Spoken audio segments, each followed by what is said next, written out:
Quería daros las gracias por la respuesta, por la acogida a la iniciativa conjunta de lo que nosotros llamamos Caminando en Red,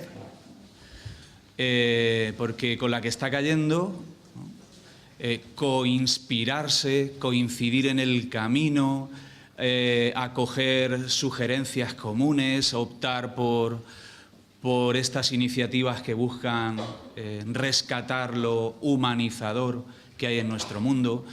Pues esto de caminar en red, en este camino hemos coincidido el Centro Loyola, de aquí de Alicante, la Mesa Interreligiosa de Alicante, las comunidades cristianas populares y este movimiento de trabajadoras y trabajadores cristianos que es la OAC. Y a veces surgen coincidencias en el camino como esta, ¿no? Que Carlos me está diciendo, tenéis poder de convocatoria y, en fin, pues daros las gracias a todos por la acogida. Un nuevo ciclo en torno a la economía para las personas, economía del bien común, que nos llega hoy de estreno de la mano de Carlos Ballesteros, al que ya desde ahora le agradecemos su aportación y este esfuerzo por acompañarnos en un viaje express para estar esta noche con nosotros. Carlos es, dice, doctor en la ciencia de la administración de la casa, en la oikosnomía. Enseña desde hace 25 años en la Universidad Pontificia de Comillas, en la Facultad de Ciencias Económicas y Empresariales. Acompaña al alumnado en procesos de aprendizaje-servicio a través de la consultoría social empresarial, poniendo el conocimiento universitario al servicio de los sectores más vulnerables de la sociedad.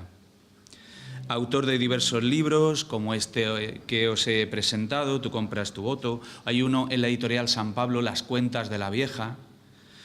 Y bueno, y este cuaderno intensito que ha motivado de alguna manera este encuentro, editado por Ediciones OAC, La economía de las bienaventuranzas.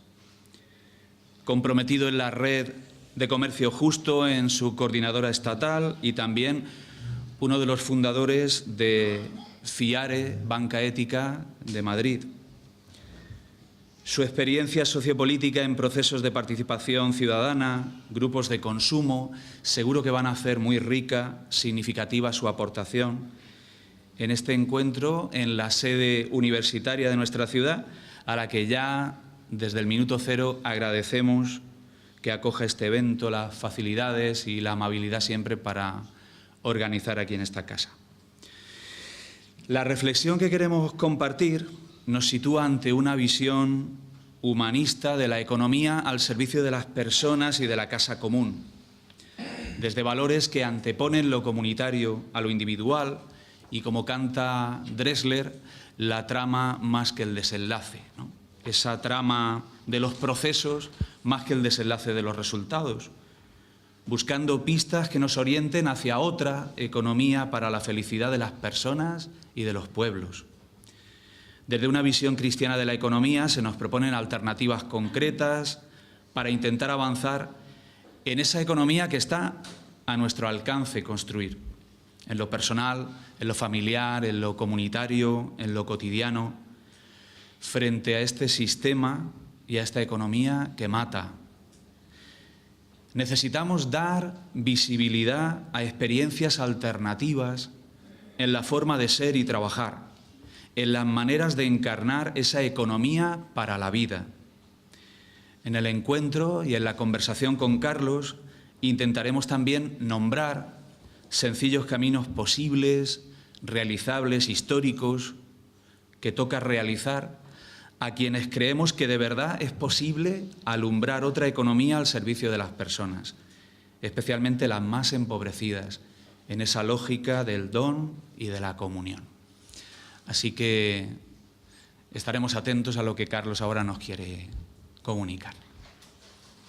Pues muchas gracias por esas cariñosas palabras de bienvenida. Buenas noches a todos y a todas. Muchas gracias por estar aquí. Es la primera vez. Hay un sitio libre aquí delante. Hay un sitio libre.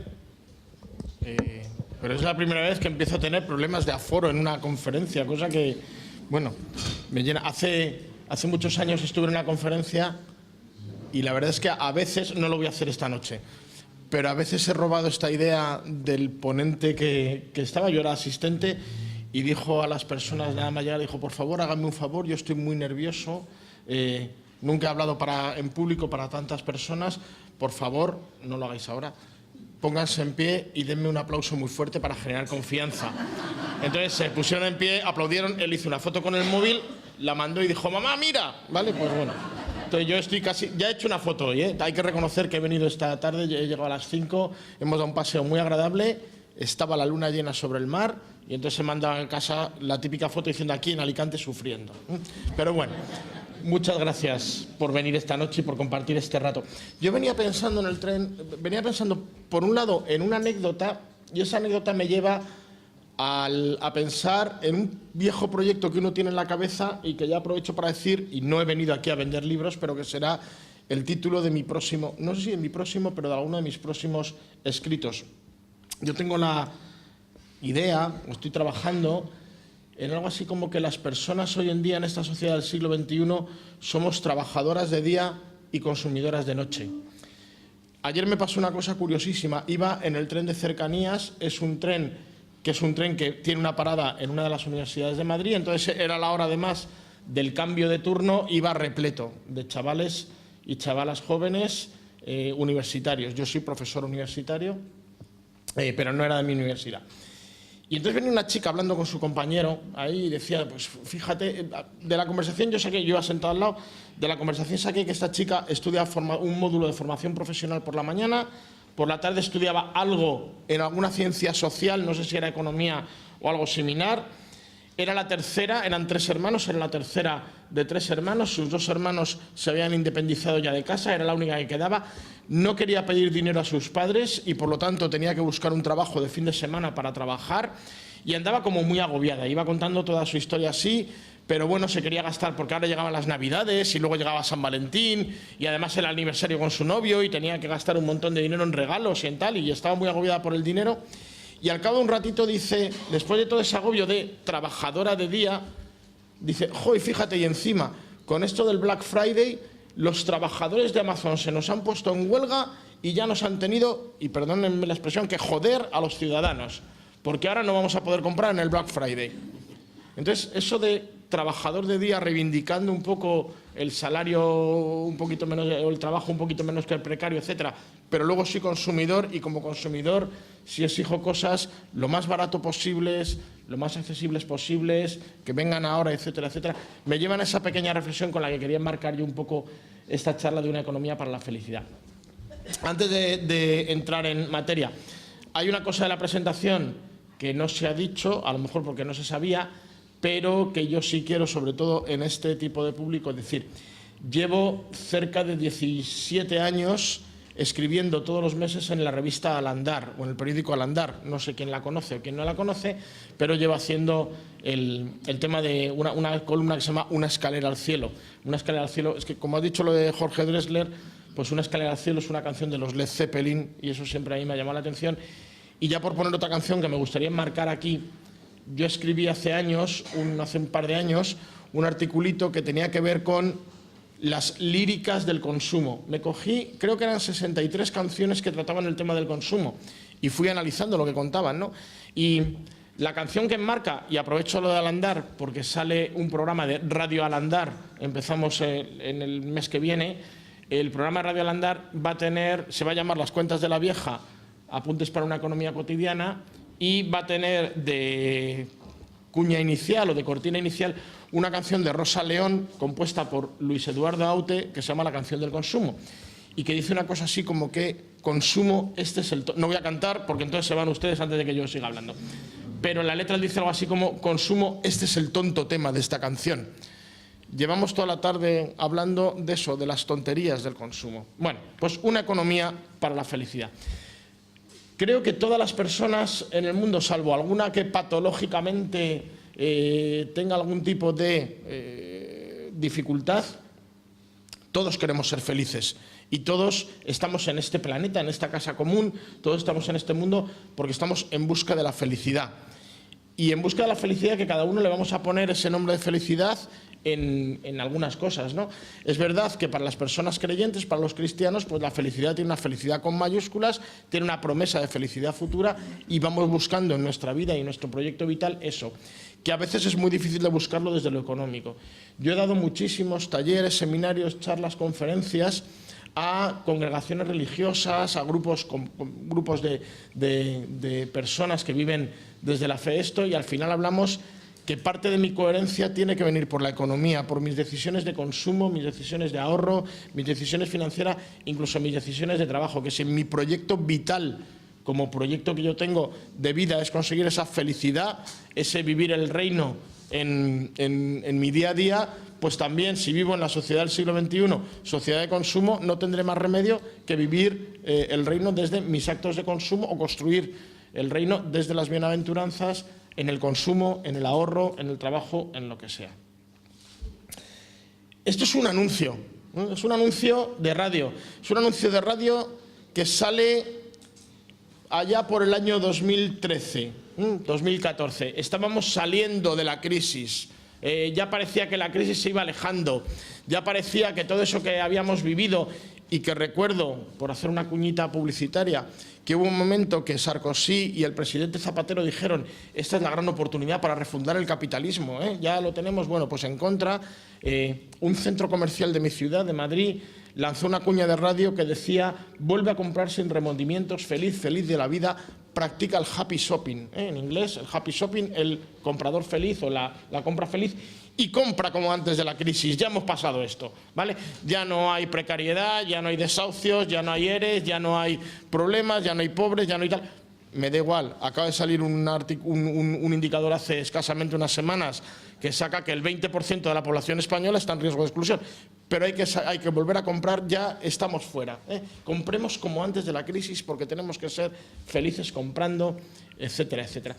Yo le he llamado en algunas veces estos tiempos de ahora, son tiempos de capitalismo maduro. ¿Qué significa el capitalismo maduro? Y empiezo por poner el ejemplo de mi hijo.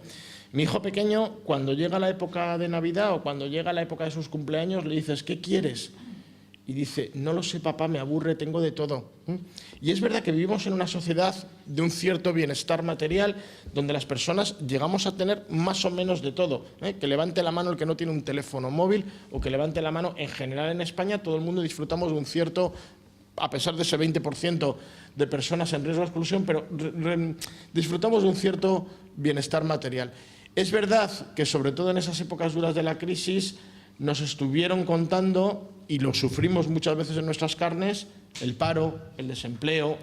El lunes vas a ir al banco y el banco va a estar cerrado y se va a quedar con tus ahorros, y va a ser el corralito argentino, aquel que hubo en la crisis argentina, va a pasar en España y tú no vas a poder retirar los dineros del banco. Y además en el año 2001 pasó una cosa, que 2 aviones se estrellaron, pilotados por unos tipos que habían aprendido a manejar el avión en un simulador de vuelo de un ordenador. Estrellaron esos aviones contra el símbolo del capitalismo, contra las Torres Gemelas, y resulta que nos dimos cuenta de que éramos vulnerables, de que no había mañana. ¿Qué había pasado antes del 2001? Que el atentado, el terrorismo, el riesgo estaba en zonas muy localizadas del mundo. En nuestro país, en la zona norte, en el País Vasco, era donde, si vivías ahí, tenías mucho más riesgo que los demás de poder ser víctima de un atentado, pero en el resto de España pues no pasaba eso. Claro, que unos aviones atenten en las Torres Gemelas, donde yo acabo de llegar a trabajar, me estoy tomando el café con mis compañeros, y entra un avión, entra dentro de las mismas posibilidades que si ahora mismo entrara un avión en esta sala. Era la misma situación. Nos hemos sentido vulnerables. Vulnerables, si además tenemos más o menos un cierto nivel de bienestar material, y si además nos hemos dado cuenta de que a lo mejor no hay mañana porque tenemos desempleo, porque nos van a echar a la calle, porque nos van a quitar la casa, porque van a cerrar el banco, ¿qué nos están lanzando desde la sociedad de consumo? Sé feliz hoy. La felicidad está aquí y ahora. Deberes para luego. Cuando lleguéis a casa esta noche, mañana, pongáis la televisión en marcha, veáis los anuncios, hacer un análisis sintáctico y morfológico de los anuncios. Todos los anuncios del mundo están escritos en presente o en un futuro muy cercano, y todos están escritos en primera o segunda persona del singular. Hablan de yo y de tú, no hablan de lo colectivo, y hablan de la felicidad del aquí y del ahora. Prometemos una felicidad aquí y ahora. Prometemos el happy shopping, prometemos el comprar como antes de la crisis. Y esa es la felicidad que nos dice la economía. Habían venido ustedes a una charla que se llamaba Una economía para la felicidad. Pues váyase en casa, prendan la televisión, porque ahí nos la están contando, ahí nos la están vendiendo. Una felicidad sin remordimientos y felices de la vida. Para preparar esta conferencia hice el otro día una búsqueda en Internet, va a salir dentro de un momento, que me han aparecido todas estas cosas. Cuando yo buscar la felicidad, y lo tengo ahí puesto, me aparecen todas estas frases motivadoras y todas son el smiley la bolita esta amarilla que he puesto de inicio de mi conferencia, está presente en todos, ¿no? Y ahí están, la felicidad se alcanza cuando lo que uno tiene, piensa y lo que uno dice y lo que uno hace está en armonía. Deja de buscar la felicidad en el mismo lugar donde la perdiste. Bueno, tenemos un montón de frases para poner y enmarcar en unos cuadros y poner en casa, pero en el fondo he encontrado algunas otras cosas. He encontrado que hay economistas que hablan de la felicidad, que hay economistas que incluso han descubierto o han pergeñado el título de Economía para la felicidad. Alejandro de Barbieri, Economía y felicidad, una vida con sentido. Alejandro de Barbieri, Economía y felicidad, claves para vencer el cansancio y vivir con sentido. Josep María Coll y Xavier Ferrás, Economía de la felicidad. José Carlos Díez, que es quizás el más conocido, este sale mucho en los medios de comunicación, estuvo acompañando a Rodríguez Zapatero y era un poco el economista de cabecera, es ese que le daba las 7 lecciones de economía en su momento. La economía no da la felicidad, pero ayuda a conseguirla.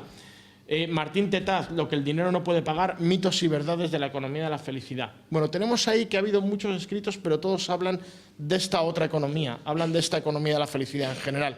Hablan de que la economía, a veces necesitamos el dinero para esa felicidad. Luego lo seguiré hablando. Y tenemos una película de referencia, En busca de la felicidad, Will Smith. Quien no la haya visto, que la vea, pero es esa gran reflexión de dónde está la felicidad que le va preguntando el hijo al padre. Y la verdad es que es una película de estas de ver una tarde de mal tiempo en el sofá, con la mantita, pero bueno, es de estas que son al principio fáciles, pero luego te provocan muchas reflexiones. Y algo más, yo sigo buscando dónde está la felicidad en la economía y, hombre, estuve tentado, lo que pasa es que no sabía si la sala tenía los medios para hacerlo. Los que somos de mi generación y anteriores nos acordaremos que llegaban estas épocas de la Navidad y salía el anuncio de Coca-Cola. El anuncio de Coca-Cola, ¿se acuerdan? Un montón de gente con una vela bajando de una montaña y cantando: al mundo entero quiero dar un mensaje de paz. Coca-Cola nos ha dado la felicidad desde hace muchos años, no nos hemos dado cuenta. Coca-Cola nunca.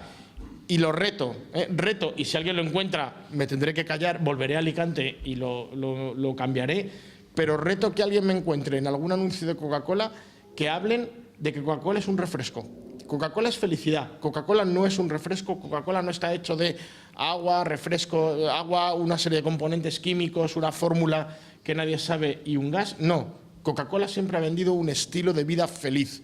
Si yo destapo una Coca-Cola con otros, y de hecho lo tenemos metido en nuestro imaginario, ¿no? Cuando decimos, es verdad que muchas veces decimos, o quizás los que somos un poco más mayores hablamos de vamos a tomar un café, pero cuando encontramos a alguien, termina una actividad esta, venga, y ahora nos vamos a tomar una Coca-Cola. Lo tenemos como ese imaginario, ese simbolismo que nos hace los momentos y nos ha acompañado en los momentos más felices.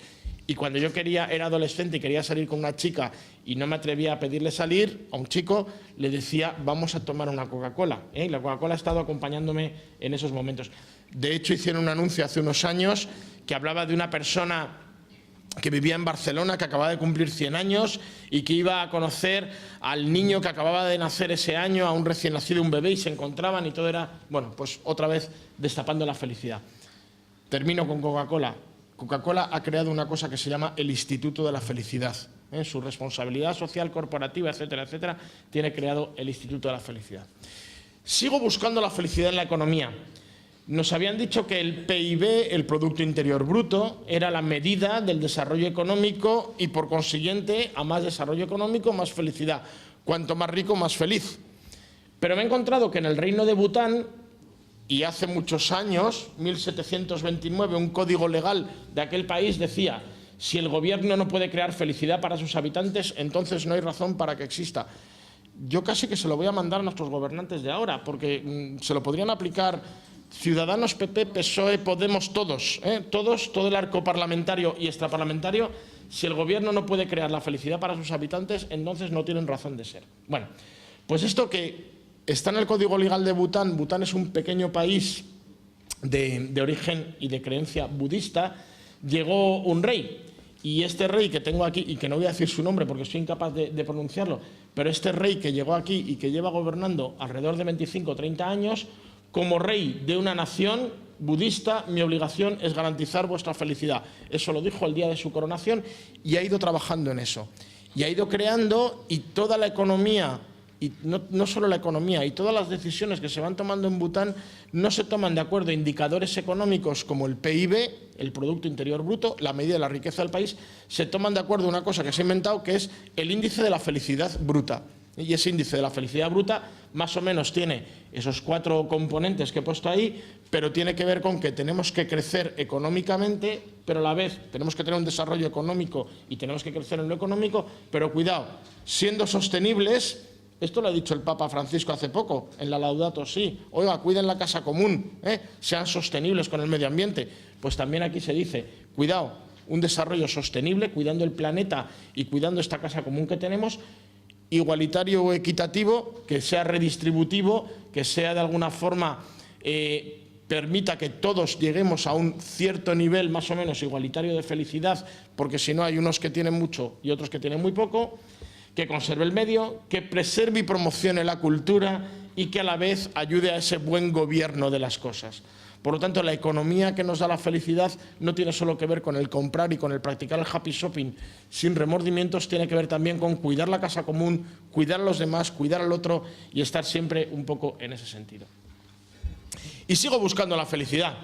Y en esa búsqueda de la felicidad llego a tradiciones de los pueblos indígenas de Latinoamérica, en este caso es de Ecuador, y Ecuador tiene lo que ellos llaman el Sumac Causay, que tampoco sé pronunciarlo muy bien, pero que tiene que ver con el buen vivir y que habla de, bueno, pues lo mismo, ¿vale? No lo voy a leer porque es un poco largo, porque está ahí puesto. Por supuesto, las transparencias de esta conferencia están a disposición del que las quiera, yo os las dejo y las podéis circular todo lo que queráis, pero ahí lo tenemos, ¿no?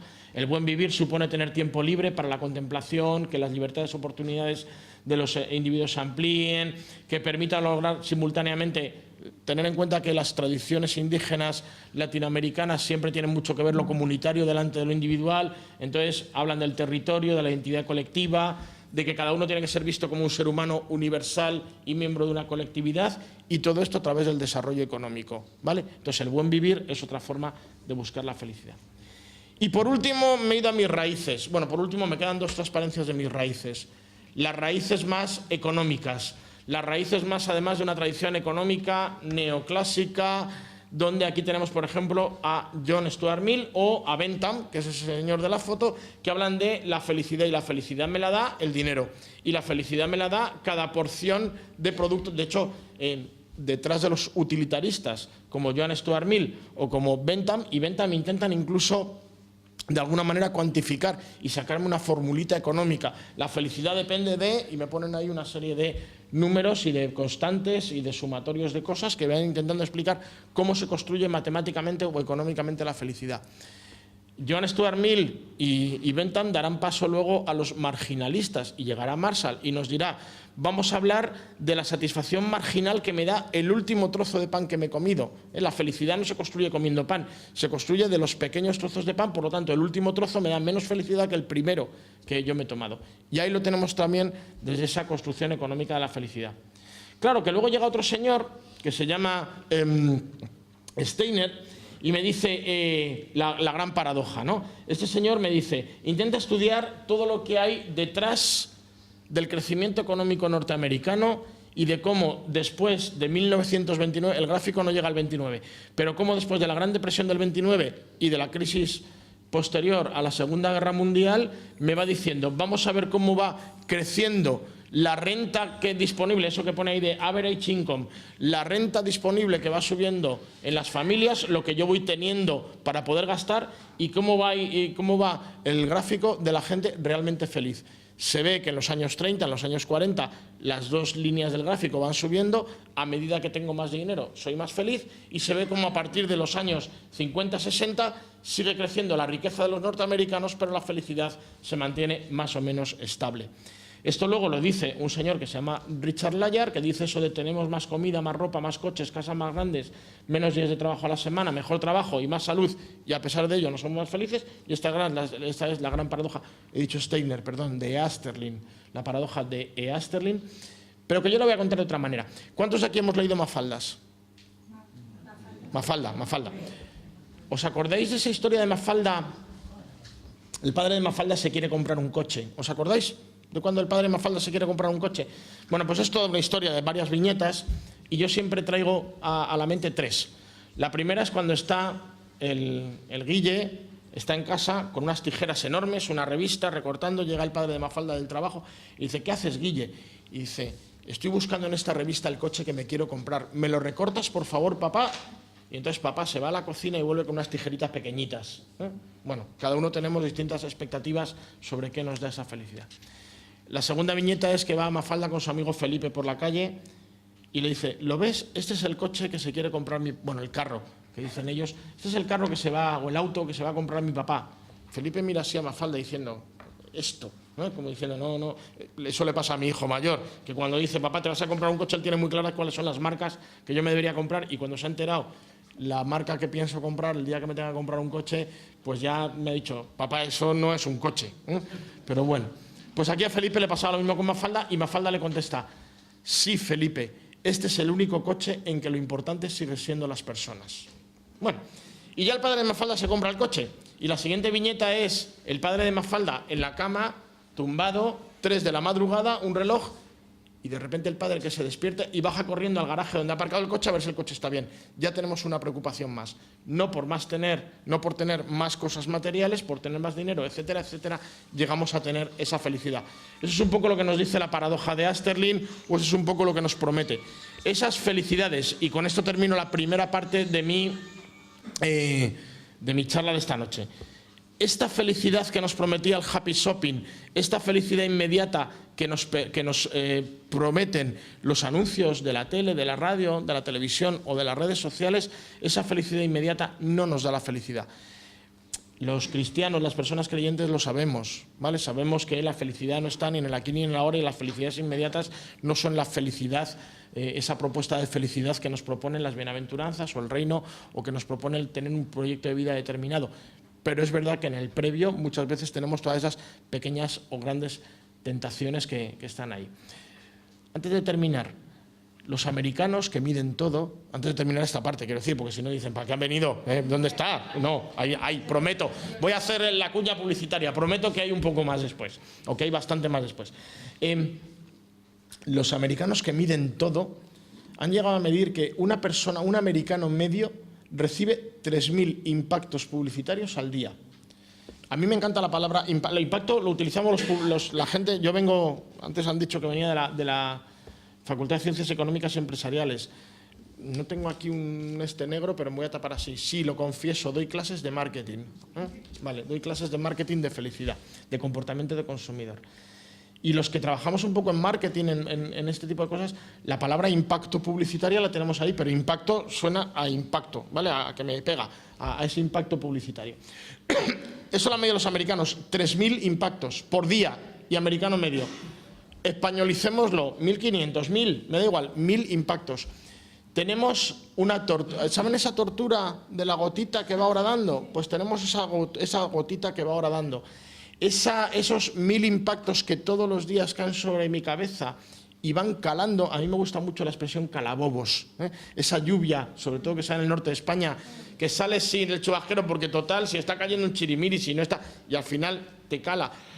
Pues ese calabobos es un poco lo que yo digo con la publicidad y la sociedad de consumo, que nos va calando, que es muy difícil. Lo estábamos hablando hace un rato antes, mientras esperábamos para entrar.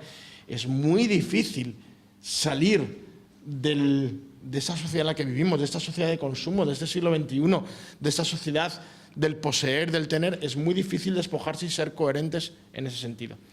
Bueno, pues eso es lo que he intentado un poquito hacer en la segunda parte de la charla y en el librito que he venido a presentar hoy. la economía de las bienaventuranzas, que parte un poco de esa frase cuando la OAC me encarga, porque esto hay que reconocer que es un libro por encargo, ¿eh? Y cuando la OAC me encarga hacer este libro, me propone que siga un poquito esta idea, ¿no? Esta idea de Luis González Carvajal de las bienaventuranzas como contracultura, ¿eh? Como ir en contra de esa corriente. Y la verdad es que, perdón, lo estuve leyendo, lo estuve viendo y me gustó, ¿no? Me gustó esa idea de una contracultura que humaniza, y por eso es lo que un poco vengo a contar aquí. Lo primero es que a lo largo de las escrituras, y no solo de las escrituras, y para la mayor parte de los cristianos y de la gente un poco así consciente, no ha sido hasta hace muy poco cuando nos hemos dado cuenta de que la economía era un aliado para generar el reino, que la economía podía trabajar a favor de la felicidad, porque hasta ahora siempre hemos tenido como la economía, como el dinero era sucio, hemos tenido esa concepción de que la economía, el dinero, el consumo era algo. Yo repito que he dado muchas charlas y talleres a congregaciones religiosas. Normalmente la ecónoma o el ecónomo o el administrador de la orden o de la congregación o de la casa es el pobre pringao que le ha tocado llevarlo de los dineros, y yo siempre, mi mensaje siempre ha sido que si queremos realmente construir el reino, construir la justicia, construir la paz, construir todo eso que prometemos, las decisiones económicas que tomamos en las comunidades, en los colegios, en las familias, etcétera, etcétera, deben ser compartidas, porque con el dinero podemos construir el reino. Pero bueno, teníamos aquí, desde nadie puede servir a Dios y al dinero, de Mateo, o dar al César lo que es el César y a Dios que es lo que es de Dios, la típica frase que todos los que trabajamos un poquito en esto contamos, que viene del libro de los Hechos, cuando dice, tenían en común, y es la utopía, ¿no? Esto de las comunidades, tenían en común todas las cosas y vendían las propiedades y los bienes y lo repartían a todos según la necesidad de cada uno. Volveré sobre eso al final de la charla, pero aquí está un poquito 3 de las inspiraciones que me han dado. 3 bloques de bienaventuranzas, eso lo podemos encontrar. A ver, por €1 yo no me llevo nada del libro, no he venido a vender libros, ¿vale? He venido porque creo que es una propuesta muy interesante de trabajo. ¿Qué he hecho yo en este libro? He dividido las bienaventuranzas en 3 bloques.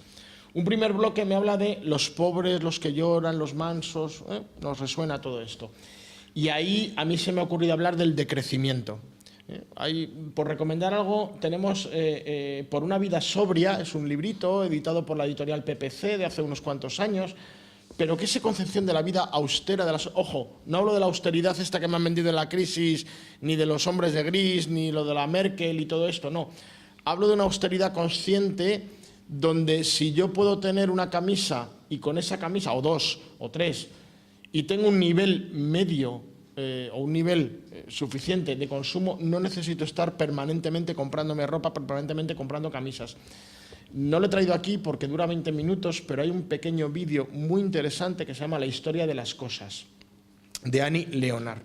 En la historia es un vídeo de estos que hacen con lápiz y papel, pero nos cuenta una historia muy bonita y hay un momento en el vídeo dura 20 y tantos minutos, pero hay un momento muy bonito que dice: hay una cosa que se llama la obsolescencia programada y la obsolescencia percibida. Obsolescencia programada significa que las cosas hoy en día están diseñadas para perecer, diseñadas para morir. ¿Cuántos de nosotros hemos tenido un teléfono móvil que a los 7, 8, 9 meses empieza a dar problemas? ¿Vale? Bueno, no es motivo de la charla ahora, pero ahí lo dejo. Porque lo que sí quería traer aquí es el tema de la obsolescencia percibida. Y la obsolescencia percibida, en el vídeo dice algo así como que si yo este año que se llevan los tacones de aguja, es una mujer la que lo está diciendo, este año que se llevan los tacones de aguja, yo voy con los tacones anchos, todo el mundo sabe que no estoy contribuyendo al consumo y a mantener la rueda girando.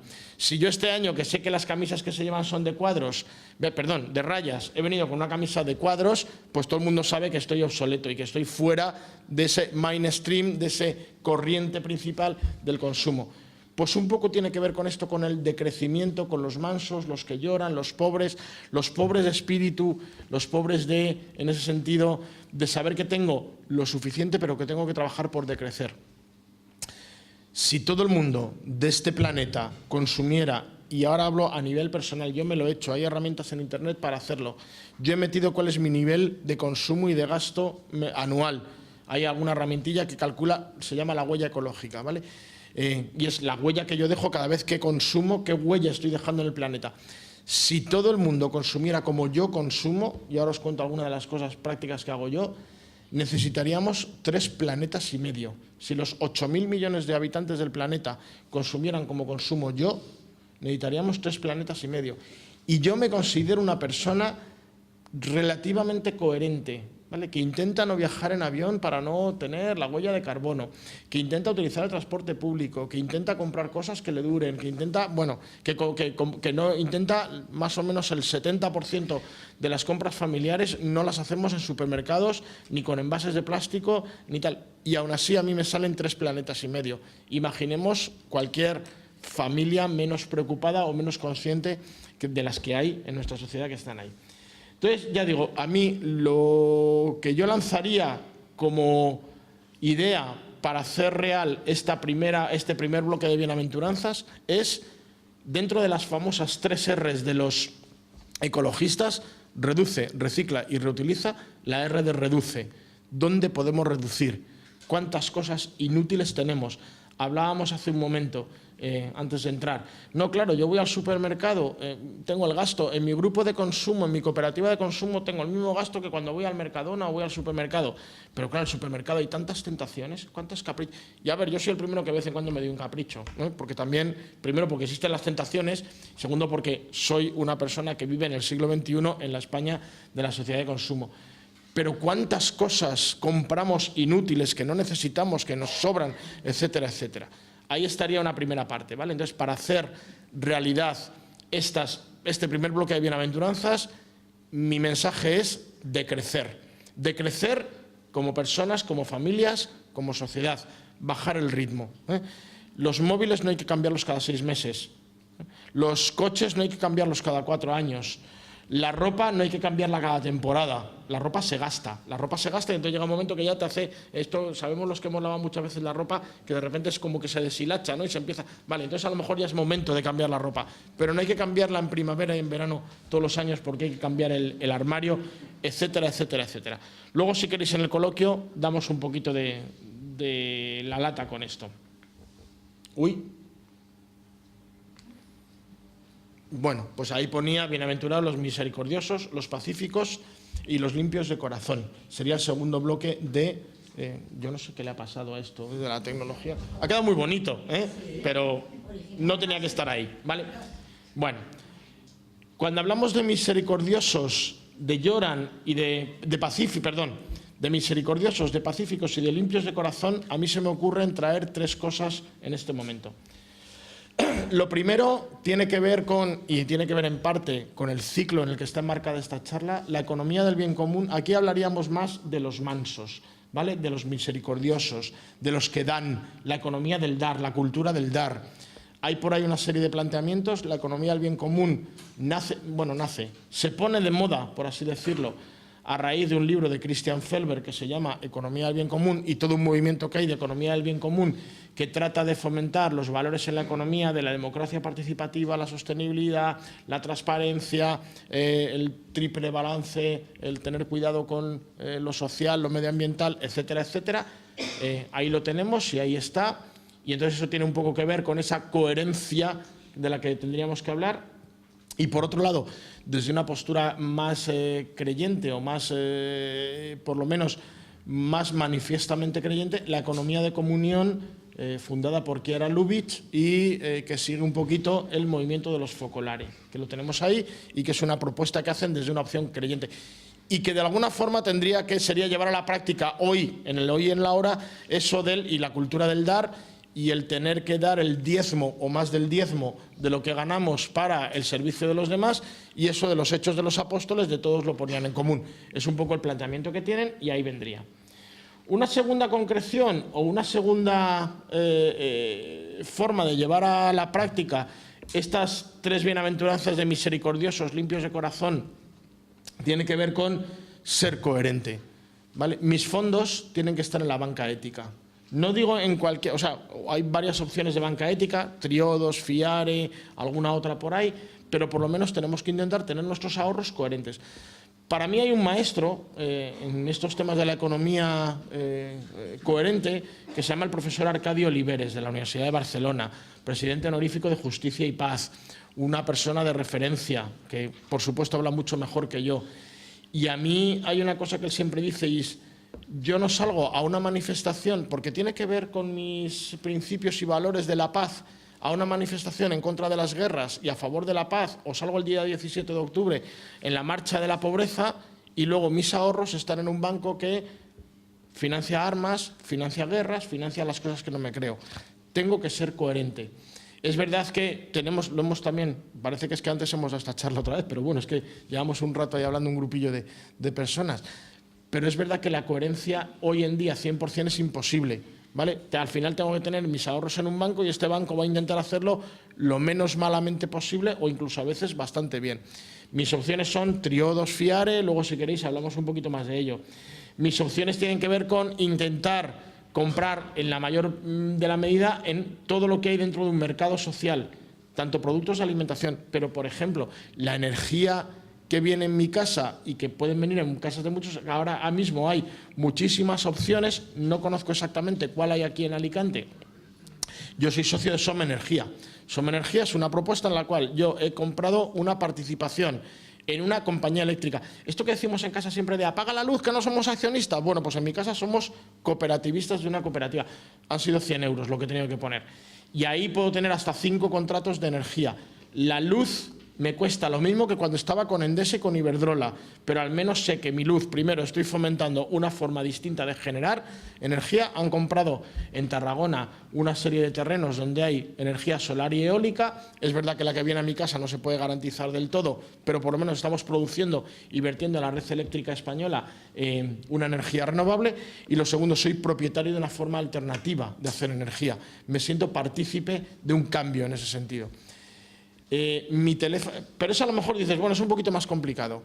Mi teléfono móvil era, ahora ya no, porque y la segunda, bueno, luego lo cuento más despacio, pero hasta hace poco he tenido un teléfono móvil de comercio justo. Es verdad que esto es un poco más complicado porque era un poquito caro y además tiene que venir de Holanda y bueno, pero había opciones de telefonía.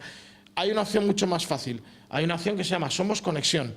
Tú puedes llamar por Movistar, puedes llamar por Orange, puedes llamar por, ¿qué me falta? Vodafone, puedes llamar por MásMóvil o puedes llamar por Som Conexión, por Eticom, Somos Conexión. Yo soy socio de ahí.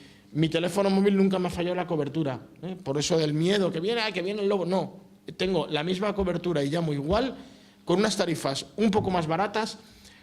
Sobre todo que nadie me está dando la lata para subir de tarifa, que es una cooperativa, que hablo con una persona y que tiene una forma diferente y para mí coherente de hacerlo. Son 2 ejemplos, hay muchos más que luego si queréis podemos hablar, pero banca ética, telecomunicaciones, por ahí podemos hacer esa parte del limpios de corazón de coherencia. Y termino esta parte, tendría que ver con eso de a Dios rogando y con el mazo dando. Si queremos de verdad, y me parece muy bien, rezar, orar, todo lo que a Dios rogando, pero aquí vamos a intentar ponerlo en práctica y como somos habitantes de una sociedad de consumo, como somos consumidores y consumidoras, pues lo vamos a hacer desde esas opciones económicas. Y lo tercero tiene que ver con una cosa en la que estoy trabajando también ahora con un grupo de profesores de mi universidad que se llama la economía de la reconciliación, que tiene que ver con reconciliar, con volver a establecer puentes y volver a establecer relaciones justas. Lo que hemos descubierto es que se han roto 4 tipos de relaciones y lo que tenemos que ver es cómo a través de la economía las volvemos a construir. La primera parte es que la relación que tenemos nosotros, ciudadanos y ciudadanas, consumidores y consumidoras, con las empresas la hemos roto. ¿Sabéis cuándo la hemos roto? Cuando Volkswagen me engañó. ¿Sabéis cuándo la hemos roto? Cuando Bankia, Caja Madrid en su momento me engañó. Pongo muchos más ejemplos, pero pongo estos 2. Volkswagen me dijo: cómprame a mí porque soy un coche verde que no contamino. Esa es la gran promesa publicitaria, todos los coches contaminan. Pero bueno, el mío no contamina, es un coche verde. Y yo me lo creo y me lo compro. Y además me dicen, mire, es que lo hemos medido. Tenemos instrumentos de medida que nos dicen que mi coche es ecológico. Y de repente me doy cuenta de que conscientemente habían manipulado los instrumentos de medida. Tenían 2 medidas. ¿Me ha engañado usted? ¿Vale? Me ha engañado porque la primera mentira me la creo. La de que tu coche no contamina me la quiero creer. Pero la de que me has dado una serie de medidas e indicadores engañándome aposta, esa ya me enfada.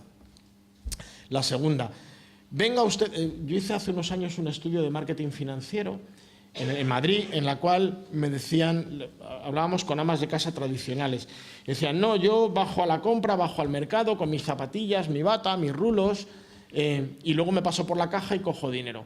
Ahora, si tengo que ir al banco, subo a casa, me arreglo, me peino, me tal y me pongo zapatos, porque ir al banco es otra cosa. Pero la caja de ahorros es, pues eso, la caja de ahorros de la que todos nos fiábamos, que era la caja, permitidme decirlo así, del pueblo, donde era, me engañó, me vendió las acciones preferentes. Mi tía María Isabel, que tenía 78 años en aquella época, que estaba empezando a tener una demencia senil, el señor director de la sucursal de Caja Madrid le dijo, mete todo tu dinero en las acciones preferentes, es maravilloso. Y su sobrino, doctor en ciencias económicas, empresariales y todo lo que queráis, mi tía no me hizo caso porque el director de la sucursal de Caja Madrid sabía mucho más que yo de este tipo de cosas y perdió todo su dinero, ¿vale? Porque perdió por las acciones preferentes. Y nos hemos dado cuenta de eso y hemos roto esas relaciones.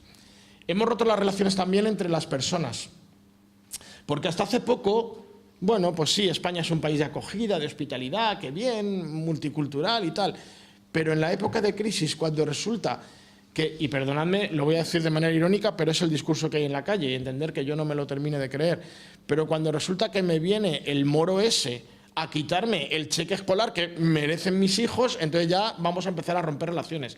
Cuando resulta que me llega el sudaca y me quiere quitar el puesto de trabajo que yo no hubiera querido, porque para limpiar oficinas a las 4 de la mañana yo no lo hubiera querido, pero bueno, el sudaca ese me viene a quitar mi puesto de trabajo. Y cuando viene, perdóname, el negro ese a quitarme también y me están haciendo aquí un montón de cosas, al final rompemos, y a lo mejor ni siquiera por la inmigración, sino mi mismo vecino, mi misma vecina, también español y de toda la vida, me viene a quitar, hemos roto esas relaciones personales.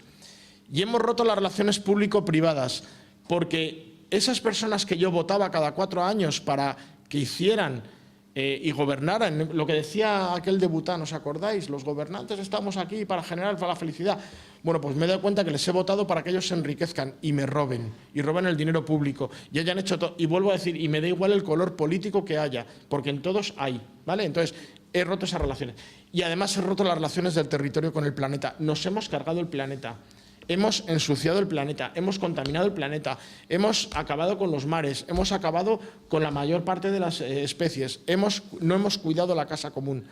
Una economía de la reconciliación, una economía que ponga en práctica esta bienaventuranza, tiene que intentar comercio justo, tiene que intentar una economía basada en las personas, tiene que intentar pagar impuestos de manera justa, redistributiva, iba a decir alegremente, bueno, eso me lo voy a dejar un poquito ahí, pero creyéndome que de verdad van a ir al bien común, tenemos que hacer una economía circular, de residuo cero, intentando no comprar plástico, todo eso reconciliará esas relaciones.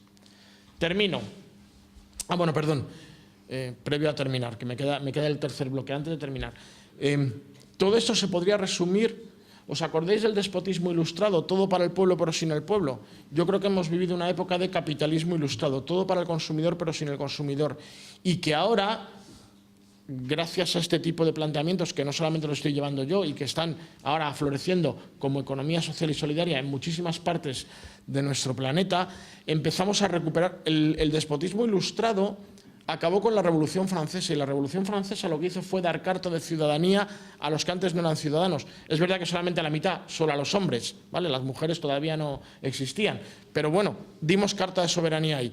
Pues hoy por hoy estamos con esta revolución de este tipo de economía basada en las personas, de carácter humana, lo que estamos dando es soberanía. Consumidora, alimentaria, productora, financiera, energética. Estoy tomando yo mis propias decisiones como ciudadano sobre mi economía. Y para mí eso tiene que ver con esa coherencia de estas bienaventuranzas. Termino con las bienaventuranzas y llegan las duras, ¿vale? Los perseguidos, los del hambre y sed de justicia, los que luchan, los que persiguen.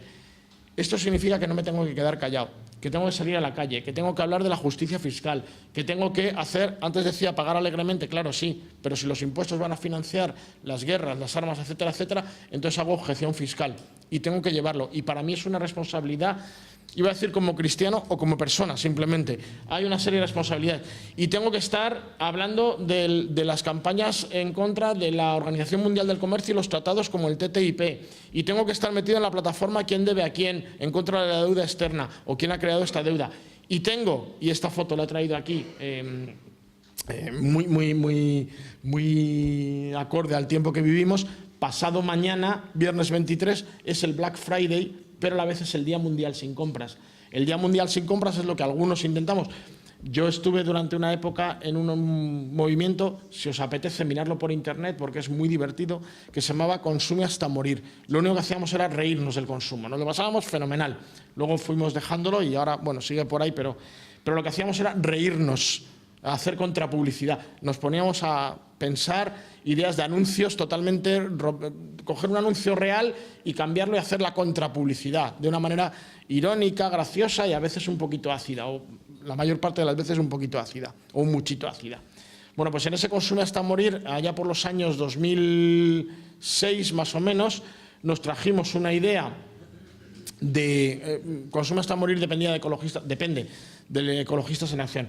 Y nos trajimos una idea que había montado un señor en Canadá, que era un publicista, y que era: vamos a hacer la contra al Black Friday, vamos a hacer el Día Mundial sin compras. Bueno, pues lo que se propone por parte de algunos movimientos es que el viernes no consumas. De alguna manera incluso, no, iba a decir ha sido copiado, no ha sido copiado, y si ha sido copiado con toda la legitimidad del mundo.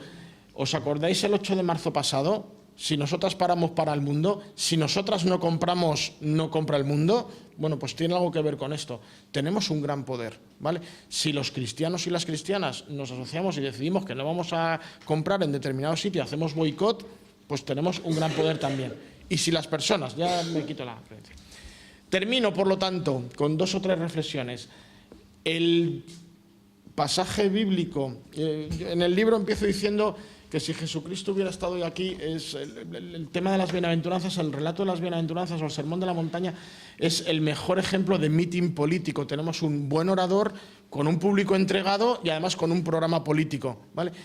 Y el sermón de la montaña termina hablando de la sal y de la luz. Tenemos que ser la sal, y yo aquí hablo de la sal que pica, ¿vale? La sal que hace daño, la sal que, bueno, que nos moviliza, y la luz, porque tenemos que contarlo. Entonces yo me he quedado con esta idea final de que si tenemos que llevar a cabo una economía para la felicidad desde una opción conscientemente creyente, tenemos que intentar hacer de esto y trabajar en las comunidades, en los movimientos, en las parroquias, en las diócesis, cada uno desde donde estemos, tenemos que intentar trabajar. No digo todo este programa que yo os he puesto aquí, que nos llevaría toda la vida, o sí, pero al menos alguna de esas cositas tratar de hacerlo, ¿vale? Porque yo creo que es bastante importante. Creía que tenía una transparencia que no tengo, entonces la voy a contar sin la transparencia. Hay un antropólogo que se llama Fiske, Abraham Fiske, y Alan Fiske. Y Alan Fiske en el año 91 estuvo estudiando las distintas formas de relacionarnos los grupos entre sí. Y detrás de eso hay una concepción de la justicia. Y decía, hay una forma en la que los grupos se relacionan entre sí que tiene que ver con la equidad. Son relaciones de equidad. Todos los que estamos en esta sala, por el mero hecho de estar empadronados en el Ayuntamiento de Alicante, ser españoles, ser europeos, tener un pasaporte, tener una nacionalidad, tenemos los mismos derechos y obligaciones. Y es injusto que me quiten alguno de esos derechos y obligaciones. Si en estos momentos a un español se le quita el derecho a voto, por ejemplo, y ahí estamos hablando de una cosa que está pasando ahora mismo en el Parlamento sobre el derecho a voto de las personas con discapacidad, si a mí me quitas el derecho a voto, está siendo injusto porque todos tenemos los mismos derechos y obligaciones, ¿vale? Pero la justicia hay otras formas de relacionarse. Hay una que estamos estableciendo, hay un pacto que hemos establecido vosotros y yo esta noche. Y es que mientras no me pase, porque entonces sería injusto, aquí mando yo. Y es verdad, lo hemos establecido, hay unas relaciones de estatus. Yo ahora mismo tengo un estatus diferente al vuestro porque yo estoy dirigiendo esta noche. Yo os llevo por donde quiero, terminaré cuando a mí me apetezca y daremos paso a las preguntas cuando yo considere que hay que dar paso a las preguntas.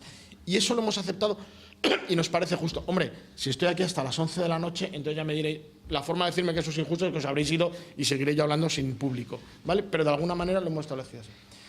Hay otras relaciones que también tienen la justicia y que tienen que ver con unas relaciones de mercado. Vamos a llamarlas de mercado más que económicas. Y tiene que ver, tanto tengo, tanto puedo participar. Como yo aporto más que tú, me puedo llevar más que tú de esto. una sociedad anónima. Yo he comprado muchas acciones, puedo tener más votos que alguien que haya comprado menos acciones. Es verdad que esto lo rompemos. En las cooperativas, una persona, un voto. Pero en muchos casos es así, ¿no? Yo estoy poniendo más que tú, tengo más derechos que tú.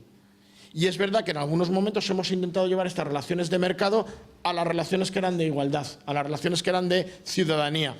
Como yo estoy trabajando y estoy aportando dinero a la seguridad social, tengo derecho a tener una serie de prestaciones en mi tarjetita sanitaria, por lo menos eso ha pasado en Madrid, que tú que estás en el paro y no cotizas, no. Y en Madrid hubo un momento en la crisis, en los momentos más duros de la crisis, que le querían quitar la tarjeta sanitaria al que estuviera en el paro y no cotizara, más allá de una atención primaria fundamental. O tú, que eres inmigrante, no tienes derecho a, ¿vale? Porque tú no estás aportando a esta sociedad y no tienes derecho a sanidad. Hay unas últimas relaciones, las relaciones de comunidad. Las relaciones de comunidad a veces suenan un poco marxistas, porque Carlos Marx dijo aquello de a cada uno según su necesidad y de cada uno según su capacidad. Pero en el fondo es esto. Las relaciones de comunidad significan que en los grupos hay unas relaciones justas en las cuales a veces yo necesito mucho y no doy nada, y a veces yo doy mucho y no me llevo nada del grupo. Y todo lo hemos establecido. O no. Una familia que tiene un bebé que está 24 horas permanentemente demandando atención porque necesita comer, estar limpio y estar bien atendido. Y no me está dando nada. Ternuras, no me está dando nada. Y yo le estoy dando todo, ¿vale? Y una persona en edad dependiente, una persona con temas de dependencia, una persona con discapacidad está dando poco y a lo mejor necesita mucho. Y todos hemos establecido ese pacto. Y si rompemos ese pacto de comunidad, ya no es justo. Bueno, pues mi último mensaje que me gustaría dar es que en las relaciones económicas de una economía para la felicidad deberíamos meter las relaciones de comunidad. Una economía para la felicidad debería estar regida por relaciones de comunidad. A cada uno según, y puede sonar marxista, pero no es solamente marxista o no tiene que ver con ese sentido. Pero cada uno debería aportar lo que tiene y llevarse lo que necesita. Y todos deberíamos entender que eso es justo. Hay iniciativas, conozco una pequeña empresa en Zaragoza, es una mensajería, una ecomensajería, van en bicicleta, llevan 25 años. Todos los septiembre se reúnen y dicen, yo este año puedo dar más o puedo dar menos. Todos van a ganar lo mismo, además todos ganan lo mismo allí, no hay diferencia salarial.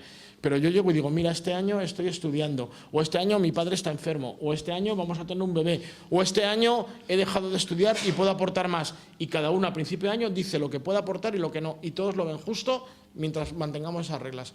Bueno, pues eso habría que intentar llevarlo a muchos más ámbitos de... Hablábamos antes también de los voluntariados forzosos o de cómo podemos estar dando militancias. Termino. Y si queréis más, ¿dónde seguir profundizando? Empiezo por este de aquí. Este de aquí son las actas del 10º Congreso de Teología. El Congreso de Teología, este que se celebra en Madrid en septiembre, creo que ahora ya va por el 30 y muchos. Por el 30 y muchos. Bueno, pues José María Díez Alegría, que durante mucho tiempo fue el alma mater de esos congresos, y en el año 92, me parece, era Dios o el dinero. Esas actas son son difíciles de encontrar, pero son muy esclarecedoras. Hablemos de Leonardo Boff, uno de los padres de la economía basada también en el planeta, de la causa común, de la casa común, un poco inspirador también a veces incluso de la propia encíclica de Francisco, y de una teología en el diálogo. Hablemos del libro que he dicho antes de Christian Felber, Una economía para el bien común. Hablemos de uno de los ideólogos de la economía de comunión, Luigi Bruni, y la economía silenciosa. Bueno, aquí tenéis una serie de libros, de inspiraciones que me han servido a mí y que a lo mejor os pueden servir. Abajo están tres míos, un cuadernito en el andar que se llama Economía de la Liberación, el Tú compras tu voto, no he puesto este porque era toda la charla, y Las cuentas de la vieja, apuntes para la soberanía económica. La ética planetaria de Leonardo Boff y Las bienaventuranzas, una contracultura que humaniza, porque era como empecé. Pues nada más, muchas gracias, y ahora yo creo que podemos tener todo el diálogo, todas las preguntas, todas las provocaciones y todas las controversias que queráis tener. Muchas gracias.